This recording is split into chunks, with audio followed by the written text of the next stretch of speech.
श्री राधे। आप सभी को श्री धाम वृंदावन से आप सभी को राधे राधे। जय श्री राधे, जय श्री राधे। आशा करते हैं कि आप सभी खूब नाम जप कर रहे होंगे। जैसा कि हम आप सभी को बार बार समझा रहे हैं कि अगर आप श्री हरि से मिलना चाहते हैं तो आपको केवल आपका नाम जप और आपका भजन ही श्री हरि से आपको मिला सकता है और कोई भी नहीं।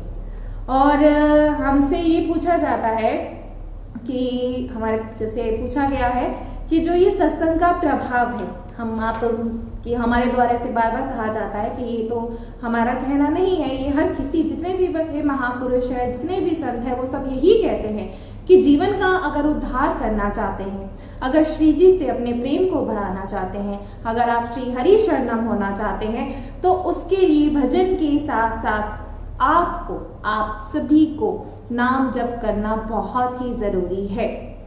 जैसे हम कहते हैं, कभी हमें ऐसा लगता है कि जैसे हम बहुत ज़्यादा जो है हमारा फैट बढ़ता जा रहा है, तो हम कोशिश करते हैं अपने इस शरीर को सही करने के लिए कोई जिम का प्रयोग करते हैं। कई लोग जिम जाते हैं, कई लोग मॉर्निंग वॉक शुरू करते हैं, कोई रनिंग शुरू करते हैं, कोई योगा, सब कुछ यानी अपने शरीर को बचाने के लिए कुछ ना कुछ कहते हैं आप एफर्ट्स हैं, कुछ ना कुछ आप ऐसे कार्य करते हैं जिससे जो आपका शरीर है वो बचा रहे।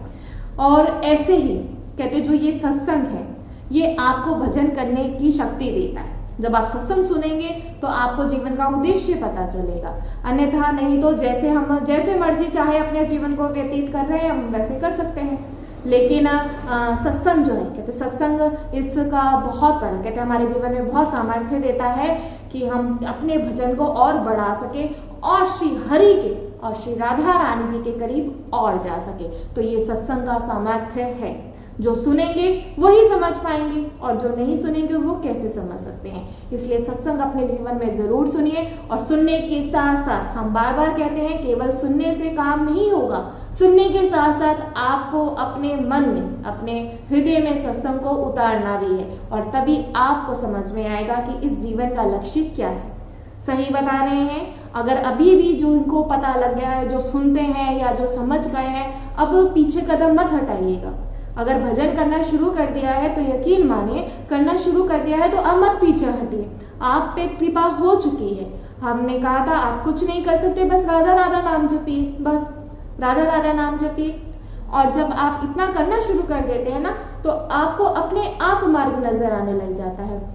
भजन ऐसा होता है कि जब हम करना शुरू करते हैं, ये कम नहीं, ये बढ़ना, हमें ऐसी भूख होती है, फिर ऐसी भूख लगने लग जाती है कि ये निरंतर बढ़ती चली जाती है। और ऐसा होता है, इसलिए निरंतर भजन जरूर करें और सत्संग जरूर सुनें, तभी आपका उद्धार हो सकता है। और अगर आप सोचें कि कोई और, हम बार बार बोलते हैं कि कोई व्यक्ति, कोई वस्तु, कोई स्थान आपका उद्धार नहीं कर सकते और ना ही आपको श्री हरि से मिला सकते हैं। अब श्री धाम वृंदावन किसकी कृपा से, श्री धाम वृंदावन का वास किसकी कृपा से मिलता है?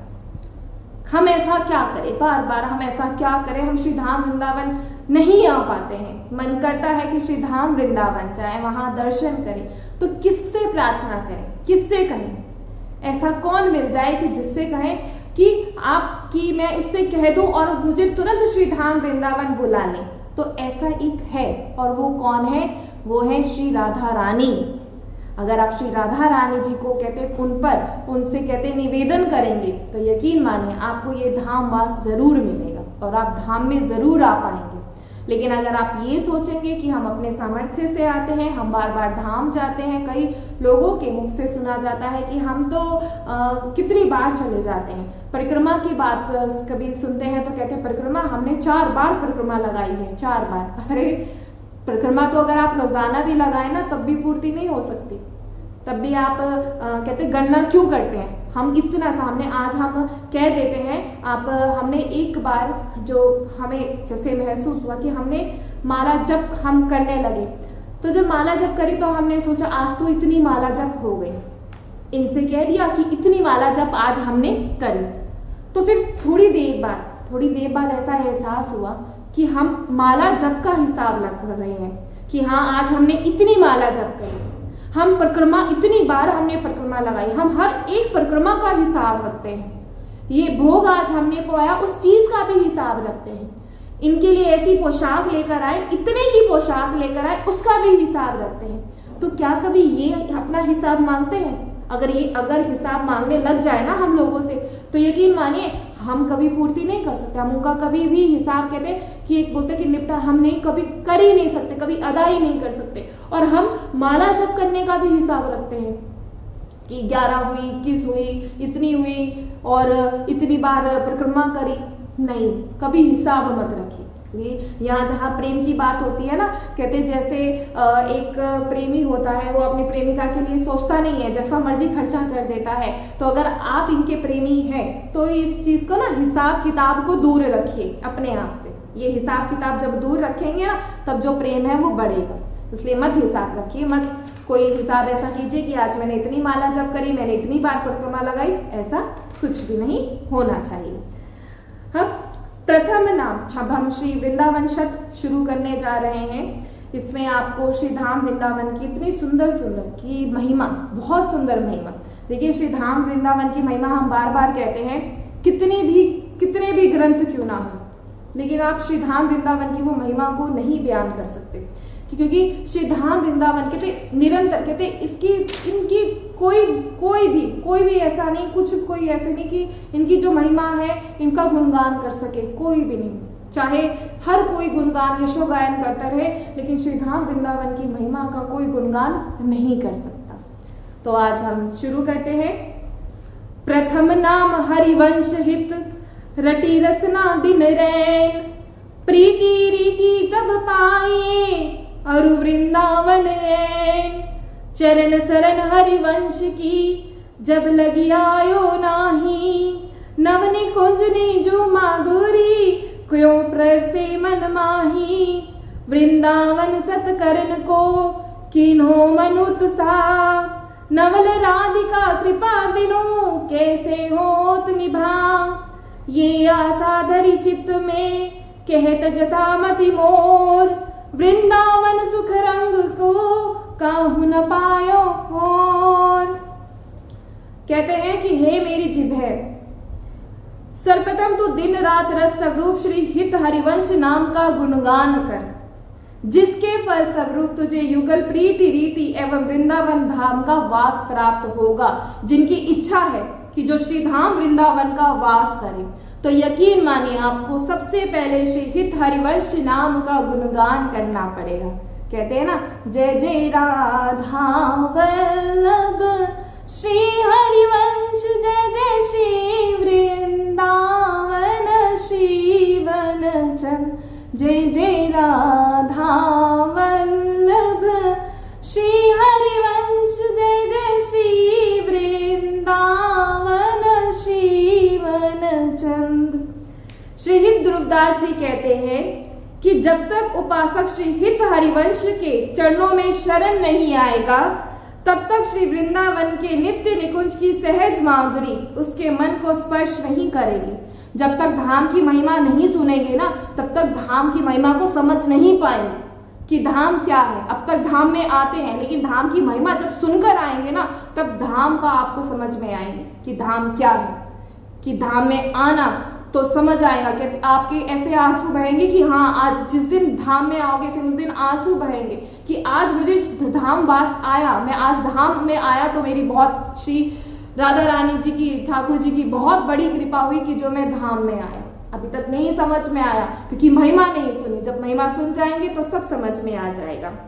श्री हित ध्रुवदास जी कहते हैं कि मेरे मन ने श्री वृंदावन शत ग्रंथ की रचना करने का उत्साह तो किया है, किंतु नवल किशोरी श्री राधिका की कृपा के बिना इस उत्साह का निर्वाह कैसे संभव होगा। जब तक श्री राधिका जी की यानी श्री राधा रानी जी की आप पर कृपा नहीं होगी, तब तक आपका जो ये उत्साह है, कहते जो ये उत्साह है, आपको उनकी कृपा के बिना आपको यहाँ नहीं, कहते यहाँ आप बिल्कुल भी इस धाम की महिमा को समझ नहीं पाएंगे और ना ही आप यहाँ वास कर पाएंगे।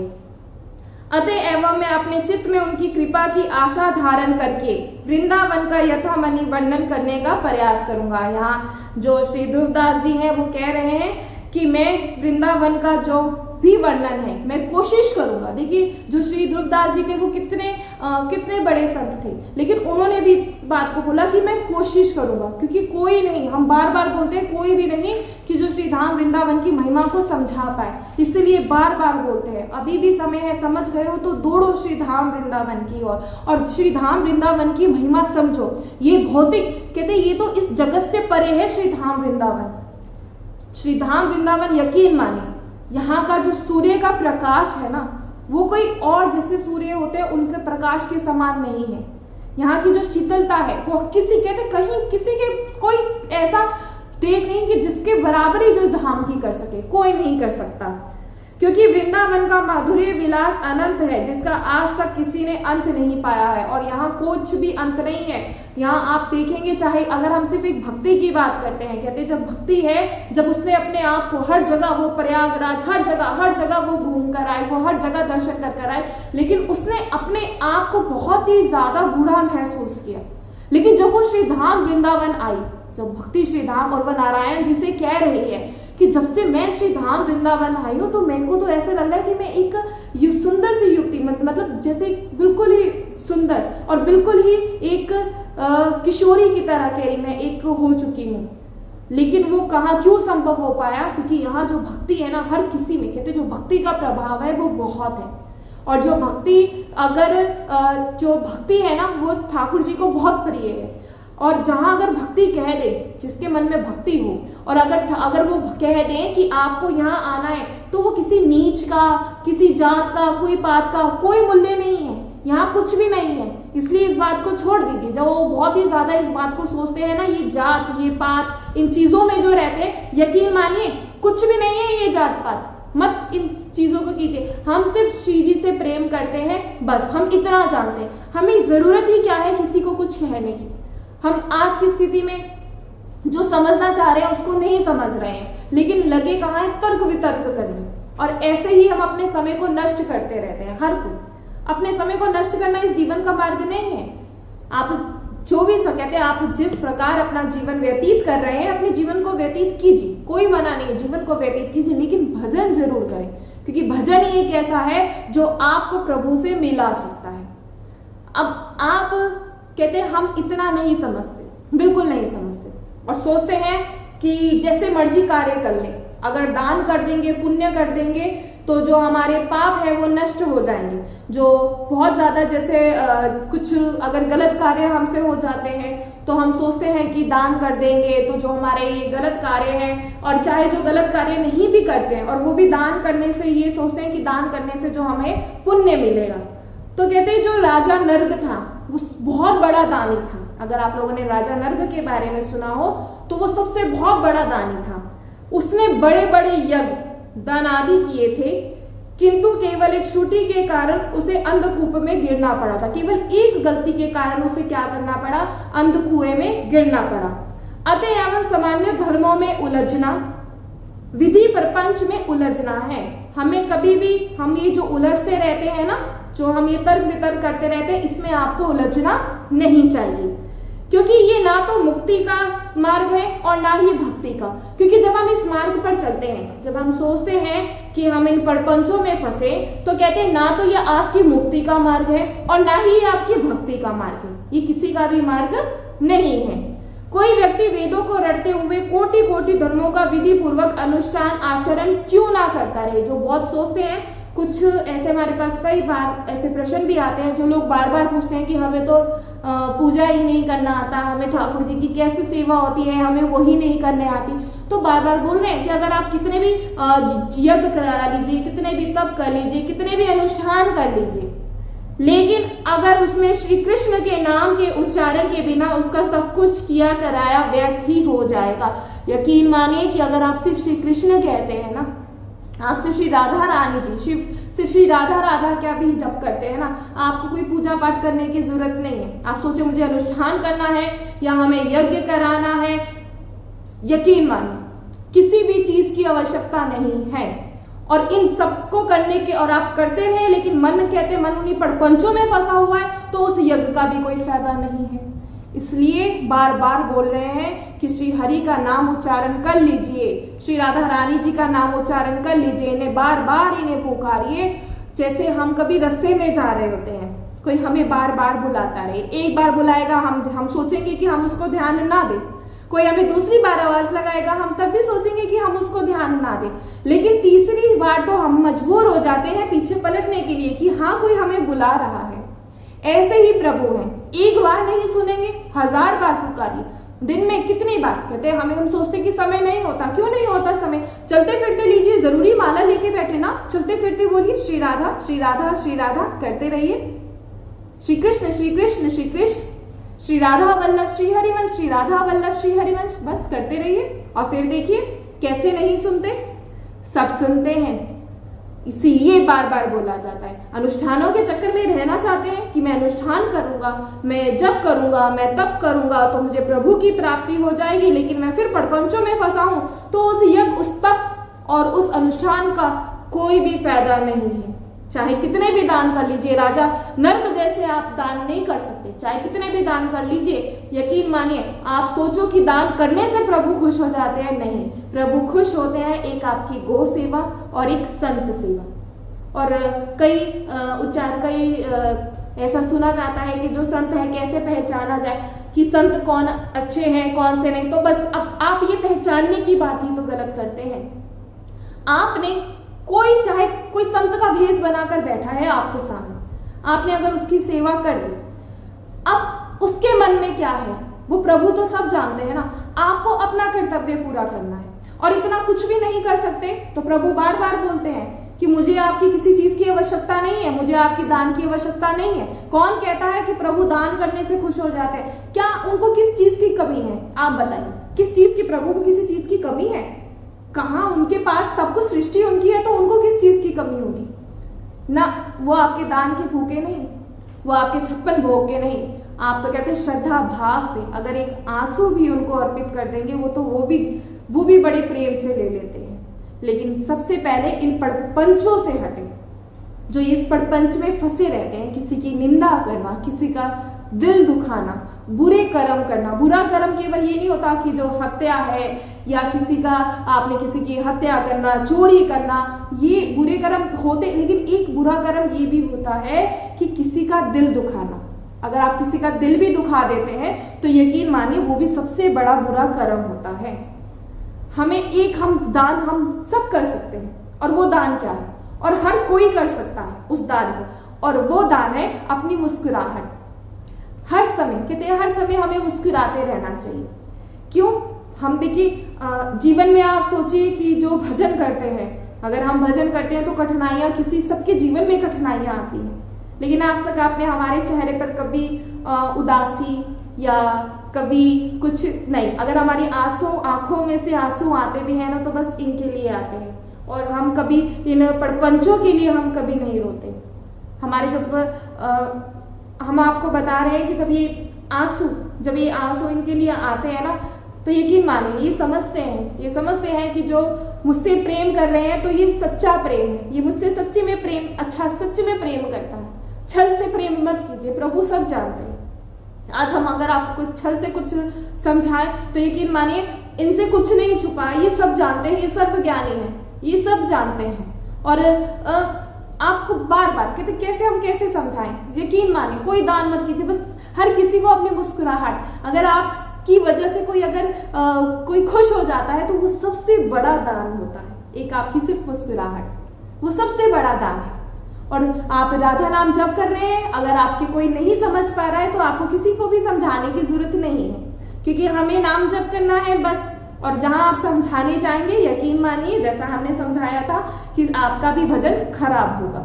और कहते हैं, बार बार कहा जा रहा है, जिस किसी भाग्यशाली ने श्री हरि के नाम से अपना संबंध जोड़ लिया है, जिसने भी श्री हरि से अपना नाम जोड़ लिया है, वे विषय सुख रूपी संसार से सुरता मुक्त होकर परम पद का अधिकारी बन जाता है।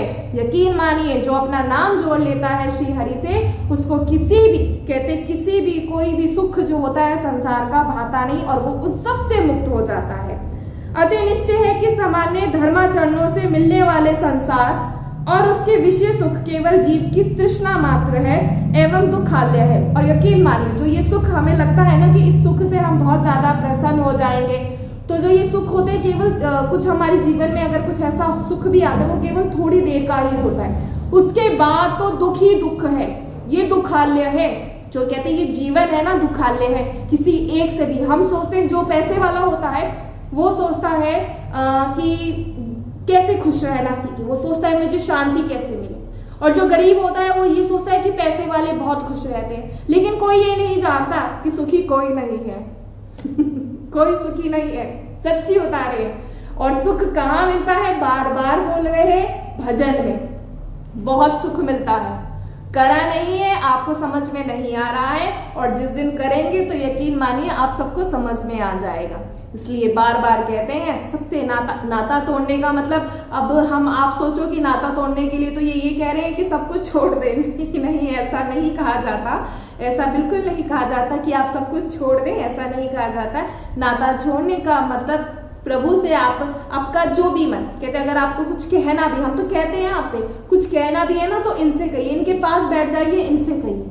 कहीं इधर बैठना, निंदा, जहां लगे समय है तो अपना माला जप कीजिए। माला नहीं है कोई बात नहीं, माला नहीं है तो आप अपने मुख से आप जरूरी नहीं कि माला, हमने कहा था कि गणना नहीं करनी कि आज मैंने इतनी माला करी ना, कोई हिसाब नहीं, प्रभु से हिसाब मत कीजिएगा। और अगर आप हिसाब करने लग गए ना, अगर हम हिसाब करते हैं कि हमने इतनी माला करी, हमने इतनी परिक्रमा लगाई, हमने इतना दान किया, तो यकीन मानिए जिस दिन आप हिसाब कर, आपका तो हिसाब वो सुन रहे हैं, और अगर वो हिसाब करने लग जाए ना तो आप भरपाई नहीं कर पाएंगे। इसलिए मत कीजिए, हिसाब मत कीजिए। हम तो प्रेम करते हैं, और जैसे हम बता दें, जैसे एक प्रेमी करता है ना, अंधा प्रेम अपनी प्रेमिका से करता है कि उसे कुछ, तो ऐसे हमें प्रेम होना चाहिए। और जो हमारे प्रभु के लिए, अगर जहां लगे कि निंदा हो रही है, कान बंद, बैठे भी है कान बंद, अगर वहां से उठ सकते हैं तो उठ जाइए। यकीन मानिए आपको बहुत, इतना कहते शुरू में तो आपको बहुत जो होता है ना, मन बहुत ज्यादा कलेशित होता है। और ये भजन गाना शुरुआत जब होती है, कहते हैं इसका मतलब जो भजन हो रहा है, क्योंकि मन क्या करते हैं, और भजन, प्रभु से मिलन। जो उपासक जितने भी साधक होते हैं वो रोते हैं, उनके मन में कहते हैं जब ये धीरा की पीड़ा आ जाती है ना, तो यकीन मानिए जो भजन है वो बिल्कुल सही हो रहा है। जब रोना आ जाए कि कब मिलोगे, कब मिलोगे, कब सुनोगे, तब यकीन मानिए जो आपका भजन है वो बिल्कुल सही दिशा में जा रहा है। तो आशा करते हैं कि आप सभी को ये समझ में आया होगा। आप सभी को बार बार समझा रहे हैं। देखिए हम आपसे ये नहीं कह रहे, कहते भागवत कराई जाती है, इतना सब कुछ कितना खर्चा करके भागवत कराए, और उसमें सब कुछ यही समझाया जाता है। आपको एक मैंने आपसे पहले भी ये बात बोला था, आपको जो ये हम समझा रहे हैं ना, जब से आप लोगों को समझाना शुरू किया है, हमारा प्रेम बढ़ता जा रहा है, पता नहीं क्यों। इसलिए आशा करते हैं कि प्रभु शायद ये सब जान रहे हैं, प्रभु सब देख रहे हैं कि अगर हमारा प्रेम इनके लिए और बढ़ता जा रहा है तो कहीं ना कहीं आपका भी बढ़ेगा। ये जो सत्संग होता है इसको मजाक मत लीजिए, ये सत्संग कोई मजाक नहीं होता। ये सत्संग कोई बड़े बड़े कह देते हैं, बड़े बड़े ये तो उपदेश होते हैं, ये अगर उपदेश है ना, लेकिन जब जीवन में उतार लेंगे तो जीवन बहुत सुखमय लगता है। किसी चीज की इच्छा नहीं रहती, और जहां किसी चीज की इच्छा नहीं रहती वही प्रेम है। और जहां अगर इच्छाओं के लालच से प्रेम किया जाए तो वो प्रेम नहीं है, वो आपका स्वार्थ है। इसलिए प्रेम कीजिए बिना इच्छाओं के, बिना लालसाओं के। बस एक इच्छा और एक लालसा, वो है बस इनके दर्शन, और कुछ भी नहीं। तो खूब माला जप करें, खूब नाम जप करें, और जितना सत्संग को अपने जीवन में उतार सकते हैं उतना उतारें। और यकीन मानिए एक दिन आपकी भी ऐसी स्थिति आ जाएगी कि आप भी ये बोलेंगे कि हाँ, हम हरि शरणम हैं। तो जय श्री राधे आप सभी को, श्री धाम वृंदावन से आप सभी को राधे राधे, जय श्री राधे।